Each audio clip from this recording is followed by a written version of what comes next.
Hello friends, welcome to another new video. এবার open book exam বা বই খুলে পড়াশোনা যাতে করতে পারে, এবং আমরা তো জানি বই খুলে স্টুডেন্টসরা পড়াশোনা করে, পরীক্ষার হলেও বই খুলে যাতে উত্তর লিখতে পারে, পরীক্ষা দিতে পারে, সেই ব্যবস্থা কিন্তু আসতে চলেছে গোটা দেশ জুড়ে। ডিসকাস করবো আজকের এই ভিডিওটাতে। স্কুল এডুকেশনের চিত্র কিন্তু বদলাতে শুরু করেছে। স্কুল এডুকেশনের চিত্র বদলাতে শুরু করেছে ন্যাশনাল এডুকেশনাল পলিসি মেনে। যা যা মোটামুটি সিস্টেম চালু করা সেটাই কিন্তু করতে চলেছে স্কুল এডুকেশন ডিপার্টমেন্ট থেকে। একাধিক ডিপার্টমেন্ট যারা শিক্ষার সঙ্গে সংযুক্ত রয়েছে, আজকের এই ভিডিওটাতে ডিসকাস করবো। যারা নতুন আছেন এই চ্যানেলে, অবশ্যই চ্যানেলটিকে সাবস্ক্রাইব করে পাশে বেল আইকনে ক্লিক করে দেবেন, যাতে সব তথ্যগুলো আপনার টাইম টাইম এখান থেকে পেয়ে যান। প্রথমে আপনাদের বলতে চাইবো যে ওপেন বুক এক্সাম বা ওবিই সিস্টেমটা কি আমরা অলরেডি জেনে গেছি। কখন জেনেছি? যখন কোভিড চলছিল সেই টাইমে কলেজ ইউনিভার্সিটি স্টুডেন্টসরা এই ওপেন বুক এক্সাম বা ওপেন বুক সিস্টেমে পড়াশোনা করেছে, এবং সেক্ষেত্রে তারা বাড়িতে বসেই কিন্তু এই ওপেন বুক এক্সামের জন্য পরীক্ষা কিন্তু দিতে পেরেছে। এটা গেল কোভিড পরিস্থিতিতে একটা নতুন সিস্টেম। কিন্তু ওপেন বুক এক্সামের যে একটা ট্র্যাডিশনাল ফরম্যাট রয়েছে, সেটাও আমরা এর আগেও দেখেছি, এবং বিদেশের ইউনিভার্সিটিতেও কিন্তু এরকম ওপেন বুক এক্সামের পদ্ধতি চালু রয়েছে। কি সেই ওপেন বুক এক্সাম পদ্ধতি? আমাদের আমাদের গোটা ইন্ডিয়ার সবচেয়ে বড় বোর্ড যারা সিবিএসসি বোর্ড, অর্থাৎ central board of secondary education, যেখানে সিবিএসসির আন্ডারে বিভিন্ন মাধ্যমিকের যে সিস্টেম রয়েছে, বা সিবিএসসির আন্ডারে বা আইসিএসসির আন্ডারে যে উচ্চ মাধ্যমিকের প্যাটার্ন রয়েছে, সেখানে সেন্ট্রাল বোর্ড এই ওপেন বুক এক্সাম পদ্ধতি কিন্তু চালু করার জন্য একেবারে মহড়া শুরু করে দিয়েছে। প্রথমত পাইলট প্রজেক্টের আন্ডারে এনে এক একটা সেকশনে কিন্তু ট্রায়াল চালানো হয়। এই ট্রায়াল যদি সাকসেসফুল হয়, ফিডব্যাক নিয়ে সেটাকে কমপ্লিটলি ফাইনাল একটা অ্যাকশনে পরিণত করা হয়। কিন্তু তার আগে এই ওপেন বুক পদ্ধতি যেটা ট্র্যাডিশনাল সিস্টেমে, সেটা কি রয়েছে একটু জানি। Traditional system open book exam হচ্ছে স্কুল বা কলেজের ঘরে বসে, অর্থাৎ এক্সাম সেন্টারে বসেই আপনি বই খুলে বা নোটপত্র খুলে কিন্তু পরীক্ষা দিতে পারবেন। কিন্তু আমরা দেখেছি বাড়িতে বসে যারা পরীক্ষা দিত কলেজ ইউনিভার্সিটির স্টুডেন্টসরা, তাদের কিন্তু অনেক ক্ষেত্রে এমন কোশ্চেনের সম্মুখীন হতে হতো যে কোশ্চেনগুলো টু দ্য পয়েন্ট উত্তর বই থেকে তোলা যাবে না। অর্থাৎ এর জন্য আমাদের কি করতে হবে? পড়াশোনাটা কিন্তু চালিয়ে যেতে হবে। স্কুল লেভেলে যে ওপেন বুক এক্সাম সিস্টেম আসতে চলেছে, সেখানে সিবিএসসির পক্ষ থেকে বলা হয়েছে যে এই ওপেন বুক এক্সামের ক্ষেত্রে হুবহু টু দ্য পয়েন্ট উত্তর কিন্তু স্টুডেন্টসের টুকে লিখতে পারবে না। তাদের যথেষ্ট গভীরতা থাকতে হবে কনটেক্সট সম্পর্কে, কোনো একটা পাঠ্য সম্পর্কে, কোনো একটা টপিক সম্পর্কে একেবারে কমপ্লিট ডেপথ যদি তাদের থাকে, তবেই তারা সেই প্রশ্নের উত্তর দিতে পারবে। অর্থাৎ কোশ্চেনগুলো হবে চিন্তনমুখী, কোশ্চেনগুলো হবে কিন্তু ক্রিয়েটিভ থিঙ্কিং এর উপর। অর্থাৎ কোনো একজন বই বা নোট নিয়ে গেল, সে সেখান থেকে সরাসরি উত্তর লিখে দিতে পারবে এমন কিন্তু হবে না। এক্ষেত্রে তাকে এমনভাবে প্রশ্ন করা হবে যাতে তাকে ওইখান থেকে তথ্য নিয়ে, বই থেকে সে তথ্য নিয়ে নিজের মতো করে সেই উত্তরটাকে লিখতে পারে। এই হচ্ছে ওপেন বুক এক্সাম পদ্ধতি।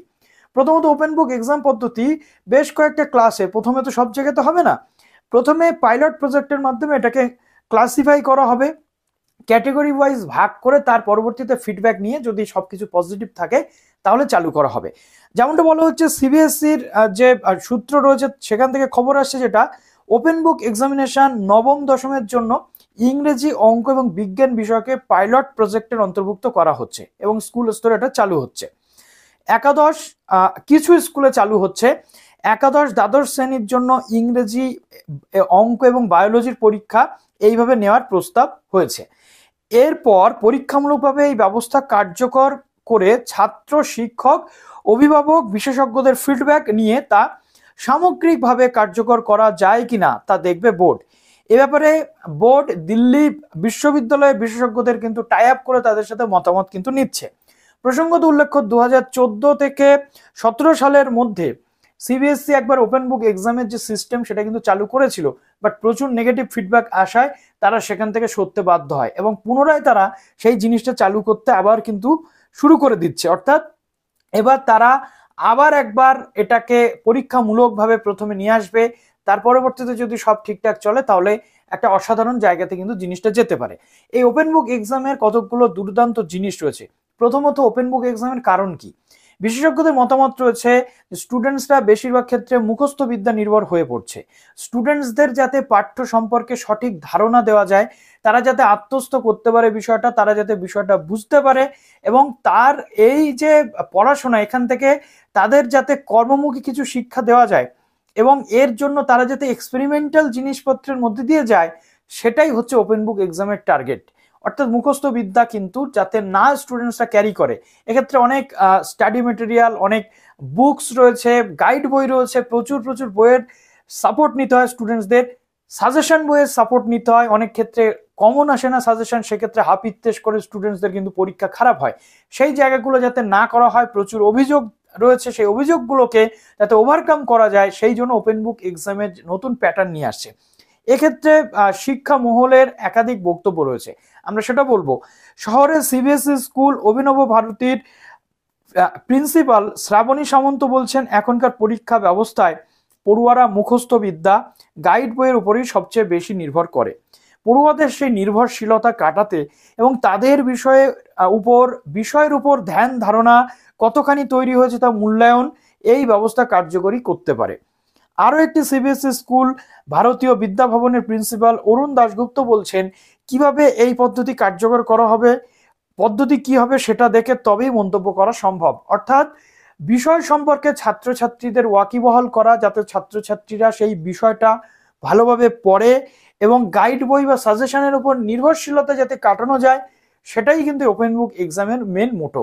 তবে এটা শুধুমাত্র এখন সেন্ট্রাল গভর্নমেন্টের অন্তর্গত যে স্কুলগুলো রয়েছে সিবিএসসি, সেই জায়গাগুলোতে এখন ইমপ্লিমেন্টের চিন্তাভাবনা চলছে। আমাদের ওয়েস্ট বেঙ্গল বোর্ডের পক্ষ থেকে এরকম কিছু যে নতুন কিছু এরকম অ্যাডাপ্ট করতে চলেছে এমন কোনো তথ্য নেই। তবে হ্যাঁ, সারা দেশব্যাপী যদি চালু হয়ে যায়, নিশ্চিতভাবে কখনো না কখনো আমাদের ওয়েস্ট বেঙ্গল বা যে কোনো স্টেটের বডি কিন্তু এই সিস্টেমে আসতে শুরু করে দেবে। তো এই বিষয়ে আপনাদের কি মন্তব্য কমেন্ট সেকশনে জানান। ভালো থাকবেন সবাই, বেস্ট অফ লাক।